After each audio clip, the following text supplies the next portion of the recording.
to realize that there was another universe that they had no clue about, and this was the world of the atom, the quantum world. Like, what is the atom made of, right? It's made of neutrons, protons, electrons, and much more. Subatomic particles. That came about 200 years after Isaac Newton, and it was a completely new world. And it also defied everything we knew about the physical world. The quantum mechanics or quantum physics is completely different from the Newtonian physics that we know. It completely, like an electron, which is supposedly a particle, can exist. It's one thing. It can exist in two places at the same time. How come? That's how the subatomic world functions. That's how it works.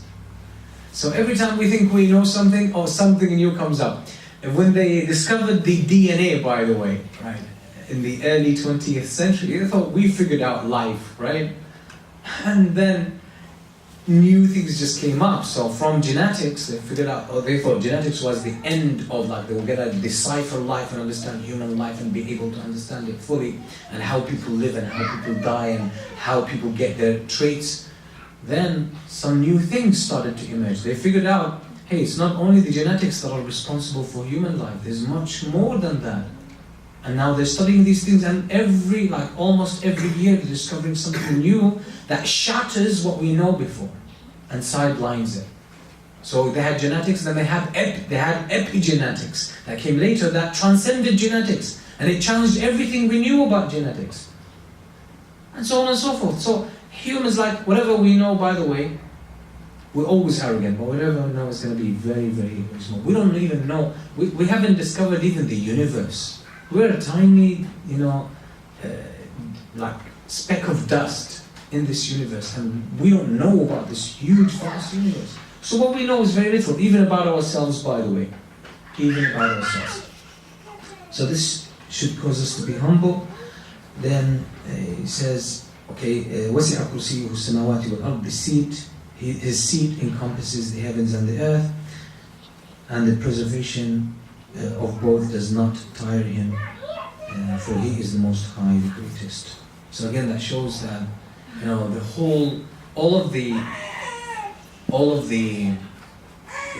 so the Prophet ﷺ in a hadith, let me share with you this hadith. The Prophet ﷺ says, إِنَّمَا مَثَلُ السَّمَاوَاتِ وَالْأَرْضِ إِلَى الْكُرْسِيِّ كمثل حلقة في فلاة. Look at the Sahara Desert, how huge it is. If you find a ring in the middle of the Sahara Desert, huge, you find in the middle of it a ring.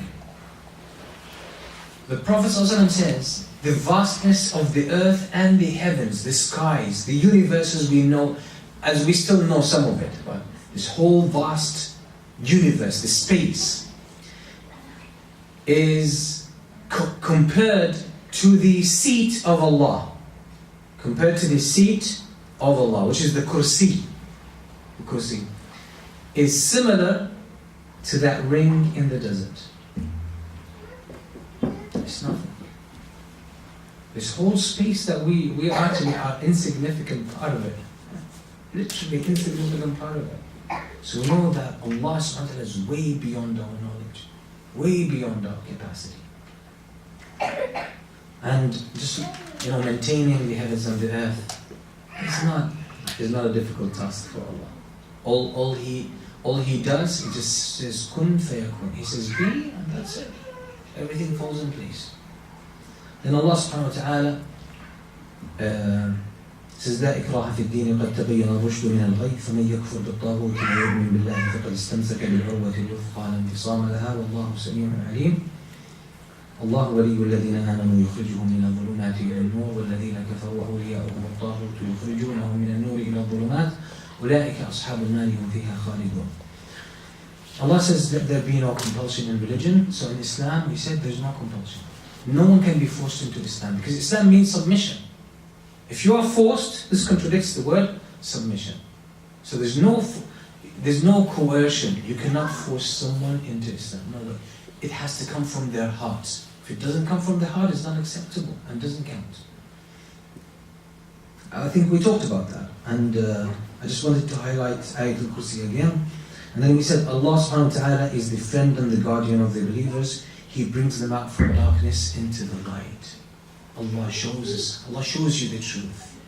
Allah shows you the truth if you put your trust in Him and you obey Him.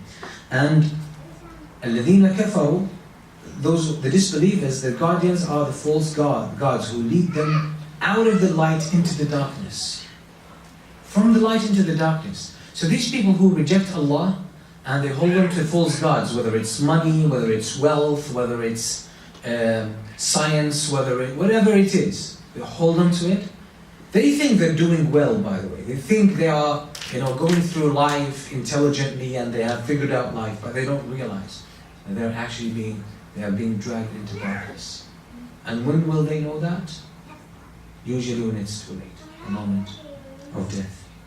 Then Allah subhanahu wa ta'ala mentions the story of Ibrahim alayhi salam, and we said Ibrahim alayhi salam traveled to Egypt with his wife Sarah. He traveled to Egypt with his wife Sarah. They came to the king. There was a king in Egypt. Anyone knows his name? The king of Egypt at the time of Ibrahim alayhi salam. He went with his wife Sarah to Egypt. And there was this king, and he was very arrogant. He was very arrogant. Yep. No one knows? Okay. His name was, or his nickname was An-Namrud. An-Namrud. Right? An-Namrud. So this king had a very funny rule, by the way. So let's look at the conversation that happens between him and Ibrahim alayhi salam. Then we'll talk about the funny story he had. So An-Namrud, Allah subhanahu wa ta'ala says, أَلَمْ تَرَ إِلَى الَّذِي حَاجَّ إِبْرَاهِيمَ فِي رَبِّهِ أَنْ آتَاهُ اللَّهُ الْمُلْكَ إِذْ قَالَ إِبْرَاهِيمُ رَبِّيَ الَّذِي يُحْيِي وَيُمِيتُ قَالَ أَنَا أُحْيِي وَأُمِيتُ قال إبراهيم فإن الله يأتي بالشمس من المشرق فأتي بها من المغرب فبهت الذي كفر والله لا يهدي القوم الظالمين. Allah is saying, are you, O Prophet, not aware of the one who argued with Ibrahim about his Lord, because Allah has granted him kingship? So this man, because of his position, he argued with Ibrahim. Remember when Ibrahim said, my Lord is the one who has power to give life and cause death. So when Ibrahim visited him, and Namrud said, who's your Lord? Like, why don't you worship me? He said, I have my Lord, I worship Allah. He says, who's your Lord? What does he do? Tell me about him. So Ibrahim said, my Lord is Allah. He's the one who creates life and death. He gives life and he takes life. So the man wanted to argue. Why? Because he was arrogant because of the power he had. So he says to Ibrahim, he argued, I too have the power to give life and cause death. He himself, he said, I can give life and I can cause death. Ibrahim said, how come? Okay, this is not in the verse, but these are the details. How do you give life? He says, okay, I'll show you how I give life. They say to his helpers, go and get me so-and-so, bring him out of the prison. He's sentenced to death. He's supposed to die, right? Bring him here. He's brought here. He says, what is your sentence? He said, I'm sentenced to death. He says, okay. So this man is basically dead, right? He's going to die. But I'll give you life. You're free. Go. So he says to Ibrahim, you see, I'll give life. Again, this is a play on words, you see? And he says, I give death. Hey, give me this innocent person. Bring me any innocent person from the street. Bring him that innocent person.